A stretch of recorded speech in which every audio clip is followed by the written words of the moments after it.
परमेश्वर हमसे क्या चाहता है बोलो तो न्याय से काम करो, कृपा से प्रीति रखो और अपने परमेश्वर के साथ नम्रता से चलो। यही परमेश्वर हमसे चाहता है। मैं सुना था जब मैं मिरियालगुड़ा करके एक प्रांत में सेवकाई कर रहा था, मैं सुना था वहां पर है ना एक पॉलिटिशियन, कोई तो उनको बोलता है कि आपका घर में दोष है, दोष आपको पीछा कर रहा है करके, तो ये दोष निकलना चाहिए, आपका लाइफ अच्छी तरह से चलना चाहिए। तो एक गर्भिणी स्त्री को दोपहर के टाइम में आप बलि चढ़ाना है करके बोला।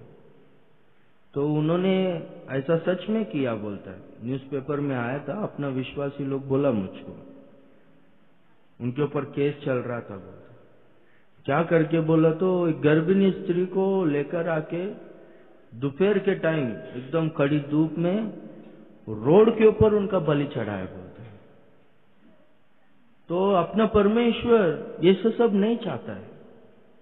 मेल बलियों को, होम बलियों को या फिर पहिलोटों को देंगे तो वो प्रसन्न होगा, मेरा पापों का प्रायश्चित होगा करके, ऐसा हम लोग सोचना हमारा भ्रम है।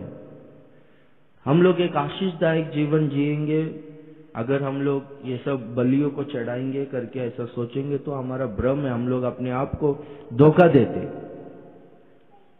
परमेश्वर हमसे क्या चाहता है बोलो तो उधर सबसे पहला लिखा गया है न्याय से काम करो करके। तो हम लोग है ना न्याय से काम करना है, यानी न्याय से हम लोगों को जीवन जीना है, अन्याय से हम लोगों को जीवन नहीं जीना है। अय्यूब के बारे में लिखा गया है, पहला अध्याय पहला वचन में, इंग्लिश बाइबल में योग वॉज अ जस्ट करके लिखा गया है, वो न्याय से जीने वाला व्यक्ति था करके लिखा गया। Praise the Lord. हाँ, इधर हिंदी बाइबल में एकदम सीधा था, खरा था और सीधा था करके लिखा गया।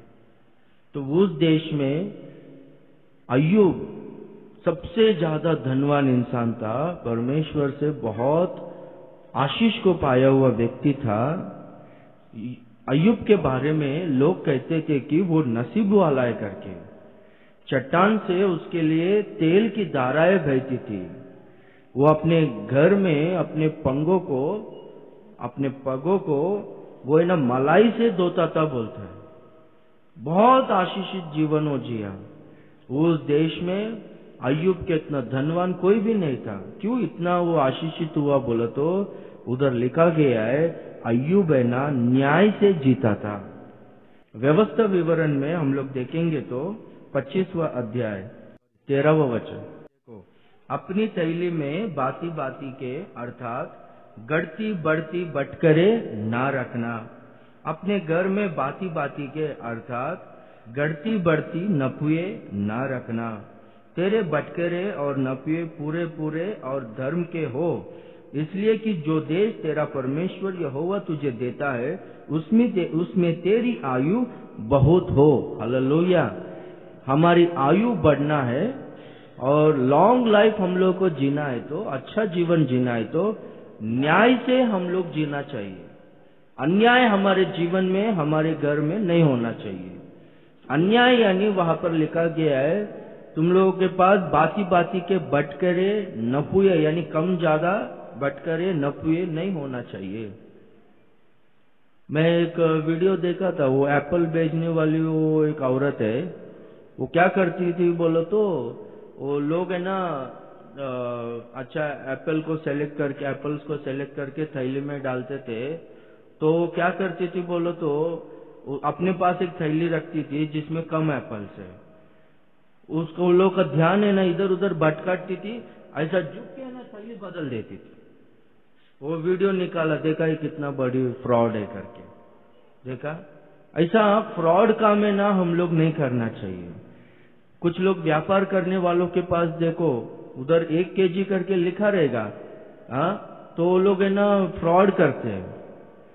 और कुछ लोग एक केरोसिन डालने वाला लोग भी 1 लीटर बराबर देते नहीं। पेट्रोल पंप्स में भी अपन ने बहुत सारा कंप्लेंट सुना है कि 1 लीटर पेट्रोल बराबर डालते नहीं, बहुत सारी जगहों में बॉटल्स में भी नहीं देते क्योंकि वो लोग पकड़े जाते हैं करके। तो वहां पर लिखा गया है ऐसा काम मत करो, परमेश्वर है ना इससे घृणा करता है करके लिखा। अन्याय और अधर्म से हम लोगों को नहीं जीना है। अपने पास थोड़ा भी रहे वो क्या होगा बोलो तो, हम लोग खाएंगे तो उससे अपने को शरीर में अच्छा सेहत रहेगा, मन में शांति रहेगा। नहीं तो क्या होगा बोलो तो 4 पीढ़ी तक है ना वो दोष हमारा पीछा करता है। देखो दूसरा राजा 10वां अध्याय उसका 30वां वचन में हम लोग देखेंगे तो मेरी इच्छा के अनुसार करके वहां पर लिखा गया है। इधर ये ट्रांसलेशन में मेरे दृष्टि में जो ठीक है उसने वो किया, दूसरे ट्रांसलेशन में जो न्याय का काम है उसने वो किया करके लिखा गया।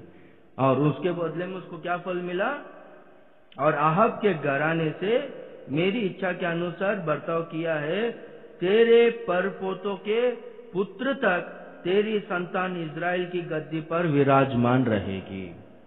यानी 4 पीढ़ी तक, परपोता, पोता, फिर परपोता और उसका बेटा, 4 पीढ़ी तक है ना इज़राइल के राजगद्दी पर विराजमान रहेगा। तू न्याय से चला इसलिए वो आशीर्वाद है ना 4 पीढ़ी तक रहेगा करके बोल। यीशु मसीह ना जक्कई के घर पे जाता है। जक्कई बोलता है कि प्रभु जिन जिन से मैं ना अन्याय से जो कुछ भी लिया हूं ना उनको ना मैं 4 गुना वापस दे दूंगा करके बोलता है। क्यों मालूम है, अन्याय से कुछ भी लिया है ना तो उसका श्राप है ना 4 पीढ़ी तक आता है करके हम लोग को वचन कहता है। परमेश्वर ने 10 आज्ञा दिया है ना, निर्गमन का किताब में 20वां अध्याय में 5वां वचन, जो मुझसे बैर करता है बेटे पोतों परपोतों को भी मैं दंड देता हूं। परमेश्वर से बैर करेंगे, परमेश्वर की दृष्टि में जो गुनाह है, घृणा है, वो अन्याय के कामों को अगर हम लोग करेंगे तो 4 पीढ़ी तक है ना दंड आता है करके लिखा गया। तो इसलिए हम लोग पैसे के विषय में होने दो। दाऊद के बारे में देखेंगे तो दाऊद के पास है ना नातान परमेश्वर का सेवक आता है। एक के पास है ना 100 भेड़ है और एक के पास है ना सिर्फ एक ही भेड़ है। उसको ना कितना अच्छी तरह से पालन पोषण करके कितनी अच्छी तरह से संभाला। पर इसने जिसके पास 100 भेड़ है ना वो क्या किया बोलो तो, जिसके पास एक ही भेड़ है वो भेड़ को छीन लिया। तो आपको कैसा लगता है करके पूछो। अरे बहुत अन्याय किया उसने। कौन है वो व्यक्ति बता, उसको मैं जान से मार दूंगा करके बोलता है। तो परमेश्वर का दास कहता है तेरा बीवी है, बहुत सारे बीवी लोग हैं तेरे को। वो उरिया जो व्यक्ति है उसका एक ही बीवी है। तूने क्या किया बोलो तो उसकी बीवी को लेकर आके तेरे घर पे रख लिया ना करके बोलो। अन्याय का काम किया। आप समझ रहे हो, अन्याय पैसे के विषय में होने दो, घर में कौन से भी विषय में होने दो, अन्याय से नहीं जीना चाहिए। समानता से न्याय से हम लोगों को चलना है। गोवा में ना प्रेयर को गया था ना, हमारे पास्टर के पास है ना एक फैमिली आया। वो आदमी बोलता है पास्टर प्रार्थना करो ये मेरी बेटी है करके। औरत बोलती है पास्टर प्रार्थना करो मेरा बेटा है करके। पास्टरों को समझ में नहीं आया ये क्या रे बाबा, ये लोग का शादी मैंने किया, ये मेरी बेटी हो मेरा बेटा करके बोल रही, क्या समझ में नहीं आ रहा है करके। क्या तुम लोग ऐसा बात कर रहे बोलो तो ये ना मैं जैसा बोलता हूँ वैसा सुनती है। कुछ भी रहेगा ये मम्मी को जाके ऐसा चिल्ला बोले तो चिल्लाती है, डांटती है। आप क्यों ऐसा बोल रहे हो बोलो तो जा तेरा बाप के जेब से पैसा लेके आ बोलो तो पैसा लेकर आती है। आप सब इसलिए मेरा बेटा मेरी बेटी, छोटे बच्चे लोग हैं उनमें ना डिविजन्स क्रिएट किए। दोनों भाई भाई लोग हैं घर में, दोनों में ना इतना बड़ा दुश्मनी है कि पूछो मत, बहुत बड़ा दुश्मनी। क्यों बोलो तो बचपन से ना उसका बाप है ना बचपन से एक से द्वेष करता था, एक से प्रेम करता था। दूसरे को ना ज्यादा लाड़ करता था और एक को हमेशा डांटते रहता था। वो टाइम में तो उस टाइम में वो बीज को बोया, अभी बहुत बड़ा झाड़ हो गया है वो। समझ रहे हो? न्याय से चलना है अपने को, अन्याय नहीं करना है। Praise the Lord, hallelujah. न्याय के कामों को करो। इससे क्या होगा बोलो तो दीर्घ आयुष्य अपने को मिलेगा, लॉन्ग लाइफ मिलेगा। हम लोग का जीवन आशीषित रूप से रहेगा, 4 पीढ़ी तक ये आशीर्वाद रहता है। अगर अन्याय से हम लोग चलेंगे तो 4 पीढ़ी तक है ना श्राप आता है करके वचन में लिखा गया है।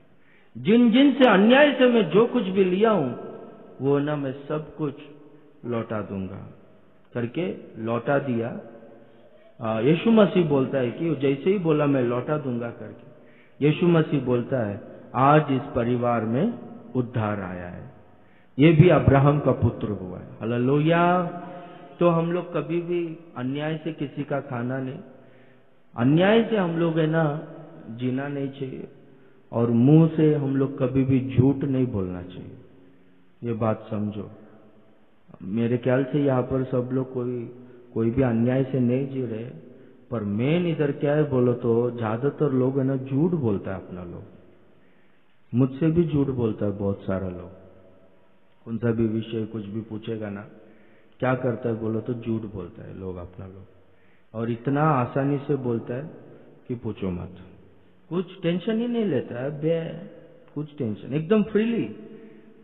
पानी भी थोड़ा अंदर जाते वक्त ना थोड़ा वो रोकेगा लगता है, पर झूठ है ना इतना फ्रीली निकलता है ना मुंह से कि पूछो मत। देखा, झूठ बोलने वाला लोग है ना शैतान के बच्चे लोग है करके लिखा गया। झूठ नहीं बोलना चाहिए। Praise the Lord, hallelujah, hallelujah. न्याय का काम करो, ये ही परमेश्वर हमसे चाहता है। झूठा जीवन नहीं चाहता है। व्यापार करने वाला लोग के पास भी वहां पर लिखा गया तुम्हारे घर में कम ज्यादा नपुए मत रखो करके लिखा गया। हालेलुया। न्याय से चलो, लॉन्ग लाइफ जिएंगे।